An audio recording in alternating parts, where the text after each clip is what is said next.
Topographically, northeast India exists in a state of geographic isolation, tethered to the mainland by a single, narrow corridor. This land bridge, the Siliguri Corridor, narrows to a mere 22 kilometers at its most constricted point.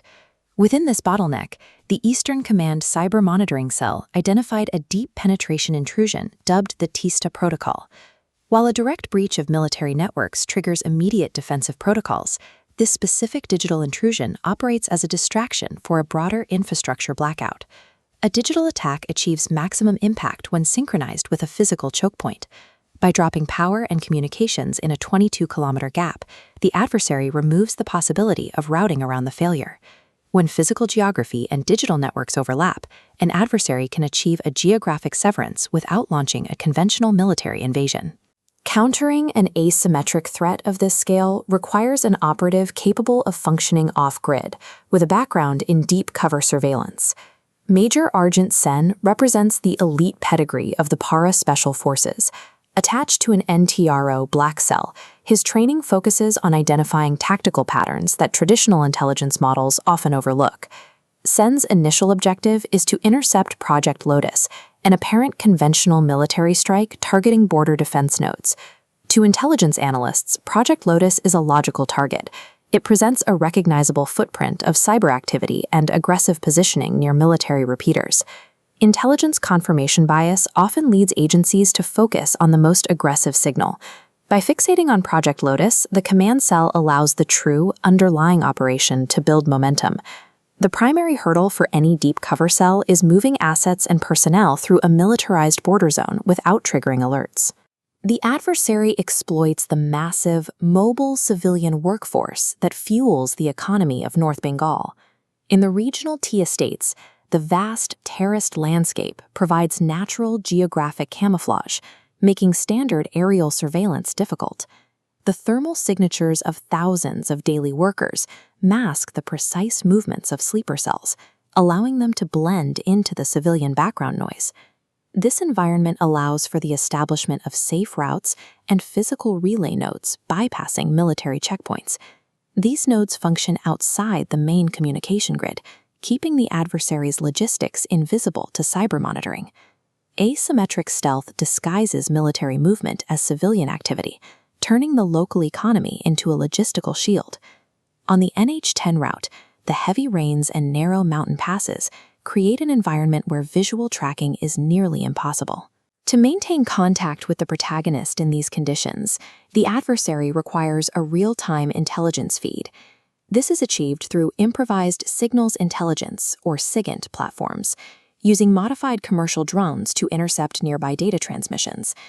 The drone's antennas capture the vehicle's telemetry, allowing the adversary to map encrypted transmission pulses and track its exact speed. Arjun detects the drone's intercept and deploys a field-built localized frequency burst.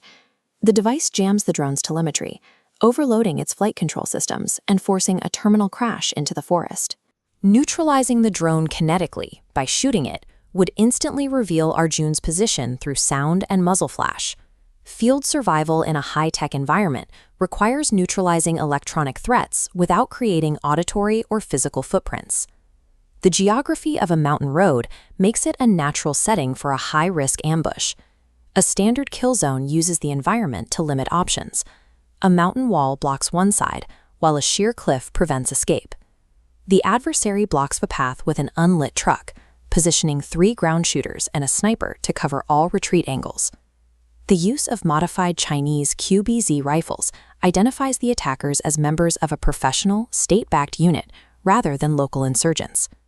They use baiting tactics, firing intentionally to draw the target's attention toward muzzle flashes in darkness.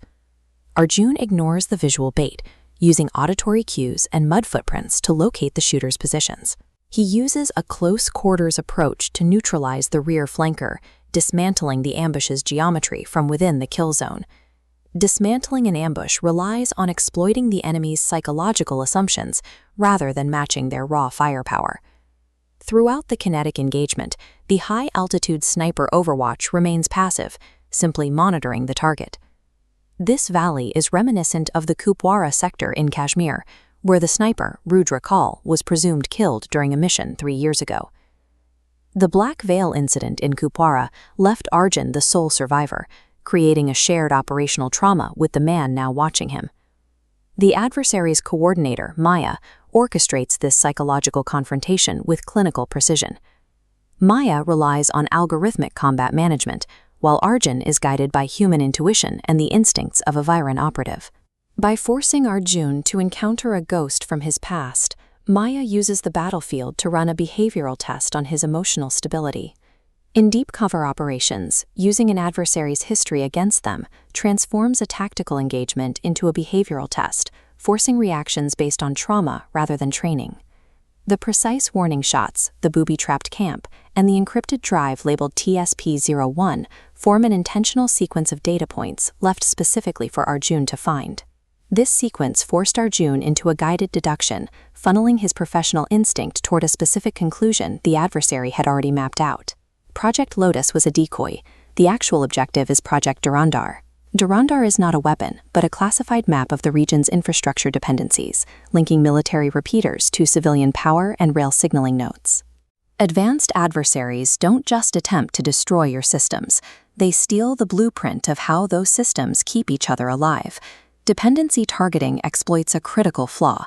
Military backup power often relies on civilian logistics and rail infrastructure to remain operational during a crisis. The Teesta Protocol executes by striking these secondary resilience nodes simultaneously, rather than attacking a fortified front line. The result is a cascading failure, creating a total geographical and communicational severance of the region. The Teesta Protocol achieves its objective by paralyzing the systems required for recovery, effectively severing a geographic chokepoint without requiring a single conventional infantry engagement.